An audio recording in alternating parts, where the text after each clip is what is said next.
From Pacifica, this is Democracy Now! Since morning, the NATO supply is halted. This is good because America is bombarding our army and our people. These supplies should be stopped. NATO kills at least 24 Pakistani soldiers. Now, Pakistan has demanded Washington vacate an American drone base there. We'll get analysis from Glenn Greenwald. Then Bahrain confirms it killed and tortured dissidents during its crackdown on pro-democracy protests earlier this year.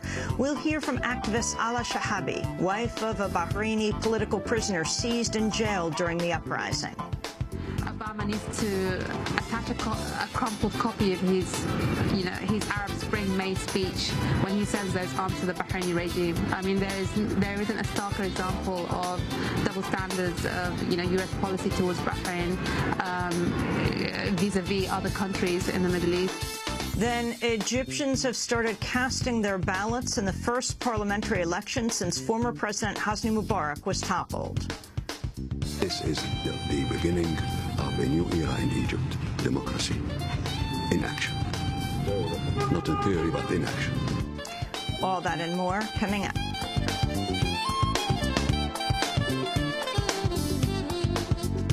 Welcome to Democracy Now!, democracynow.org, the War and Peace Report. I'm Amy Goodman.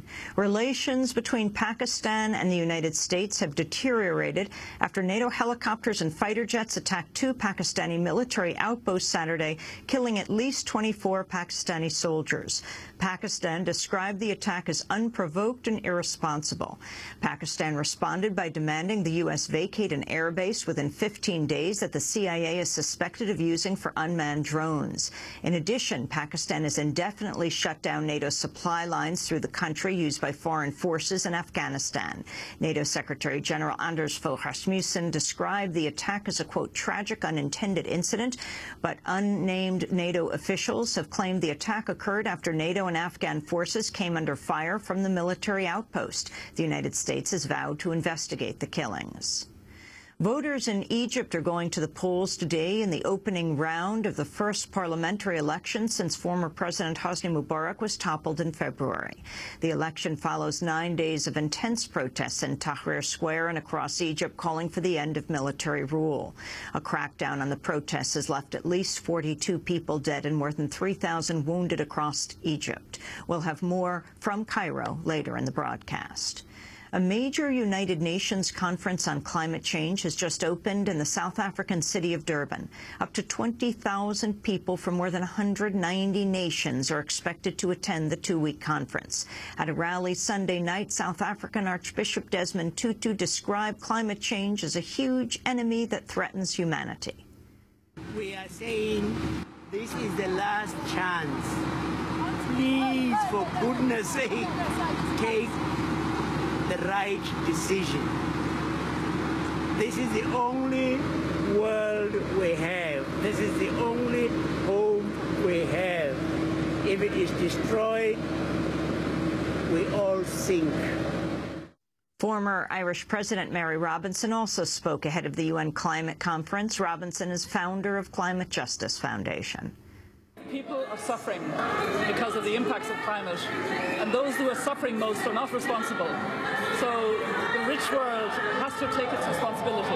We have to have a continuation of Kyoto and a track that leads to a fair, ambitious and binding agreement. And we have to do it here in Durban. The UN Climate Change Conference is opening at a time when South Africa is experiencing a bout of extreme weather.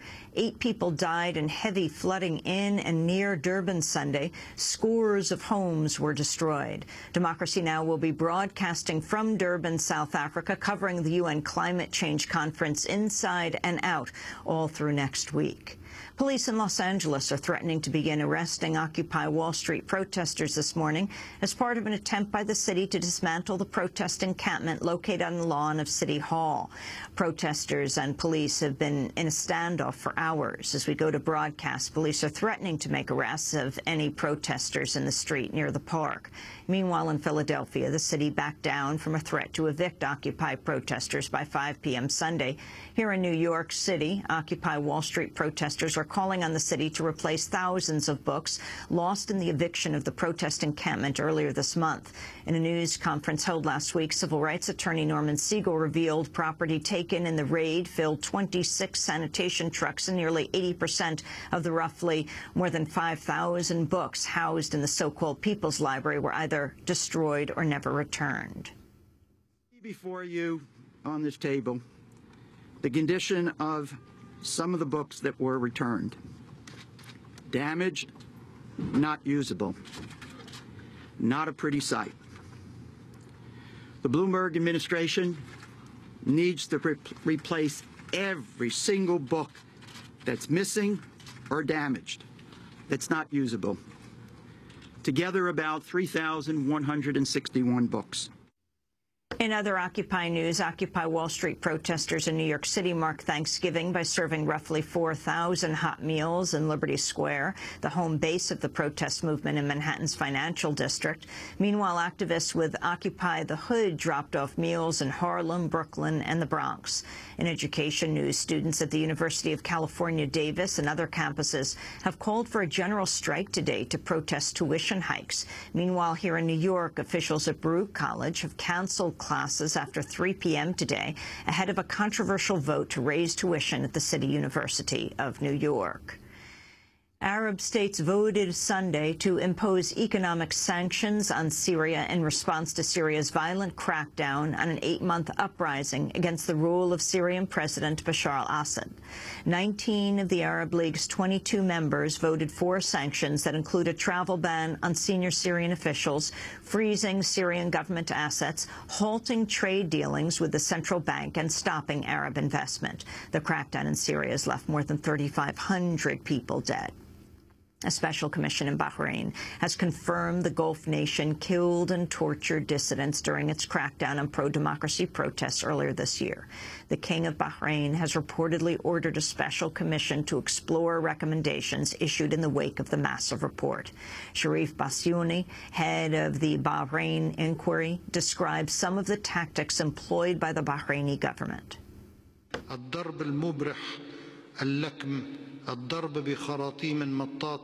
Violent beatings, punching, hitting with rubber hoses, hitting with electric wires on the feet, hitting with sticks and metal sticks and wooden sticks and other things, and electric shocks and sleep deprivation and exposure to high temperature and verbal abuse and threats of rape and insults to religious faiths.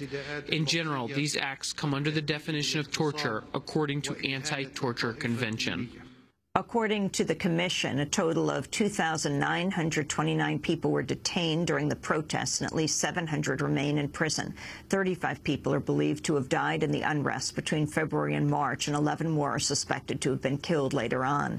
In addition to torture, international organizations such as Human Rights Watch, Amnesty International, and the United Nations Human Rights Agency have accused the government of using excessive force in carrying out unfair trials. Activist Ala Shahabi says conditions on the ground in Bahrain continue to worsen. There's ongoing violence, there's ongoing abuses, there's a complete lack of faith that the government will even read the report, let alone implement the recommendations. And I, for one, my husband's been in jail for 8 months, and the report didn't even go as far as demanding the immediate and unconditional release of around 500 political prisoners in Bahrain today. We'll have more with Ala Shahabi later in the broadcast. In other news from the region, 5 political activists detained in the United Arab Emirates have been granted a presidential pardon 1 day after being convicted of crimes against the state. The activists were arrested in April after they signed an online petition demanding political reforms, including free elections for parliament. Charges against the 5 included insulting the country's top leadership, endangering national security, inciting people to protest, and urging an election boycott. A leading advocate for the survivors of the 1984 Bhopal disaster is calling on India to boycott the 2012 Olympic Games in London because Dow Chemical is an official sponsor of the event. On December 3, 1984, around 40 metric tons of toxic gases leaked from a Union Carbide plant in Bhopal. The Indian government said soon afterwards around 3,500 people died, but campaigners estimate the total number of dead due to the leakage at 25,000, with many people still suffering. Years after the leak, Dow Chemical bought Union Carbide. Satyanath Sarangi is an activist with the Bhopal Group for Information and Action. We are opposing Dow Chemical's sponsorship of the Olympics Games because Dow is still running away from its legal liabilities towards the victims of Bhopal, the worst industrial disaster in history. Dow, as the owner of Union Carbide Corporation, Dow Corporation is legally liable to compensate for the deaths of over 25,000 people and the poisoning and continued sickness among 500,000 people in Bhopal. A Mexican human rights lawyer has filed a complaint with the International Criminal Court in The Hague requesting an investigation into the deaths of hundreds of civilians at the hands of the military and drug traffickers in Mexico, where more than 45,000 have died in drug-related violence since 2006. The suit alleges Mexican troops and police are regularly violating the rights of citizens in their crackdown on the cartels. In presidential campaign news, former Speaker of the House Newt Gingrich received a boost Sunday when he received the endorsement of the Manchester Union Leader, New Hampshire's largest newspaper. New Hampshire holds the nation's first presidential primary on January 10th. For the second campaign in a row, the paper has passed on endorsing former Massachusetts Governor Mitt Romney, despite his lead in the New Hampshire polls. The paper has endorsed John McCain in the 2008 race. In the 2000 race, the paper picked Steve Forbes over George W. Bush. German police detained 1,300 anti-nuclear protesters Sunday during a sit-in to block a train carrying 150 tons of nuclear waste from France. The protest delayed the train by over 15 hours. The whistle-blowing website WikiLeaks has won a major Australian journalism prize for its leaking of secret U.S. diplomatic cables. The judges of the annual Walkley Awards praised the organization by saying, quote, WikiLeaks applied new technology to penetrate the inner workings of government to reveal an avalanche of inconvenient truths in a global publishing coup. We'll have more on that award to WikiLeaks later in the broadcast. The legendary journalist Tom Wickers died at the age of 85. He covered the assassination of President John F. Kennedy for the New York Times. Years later, he became a vocal critic of the Vietnam War and was invited by the prisoners at Attica to serve as a mediator during the 1971 prison uprising. Meanwhile, Richard Grossman, a longtime critic of corporate power, has died at the age of 68. He was the founder of the Program on Corporations, Law and Democracy, and was co-author of the book Taking Care of Business, Citizenship and the Charter of Incorporation. And those are some of the headlines. This is Democracy Now!, democracynow.org, The War and Peace Report. I'm Amy Goodman.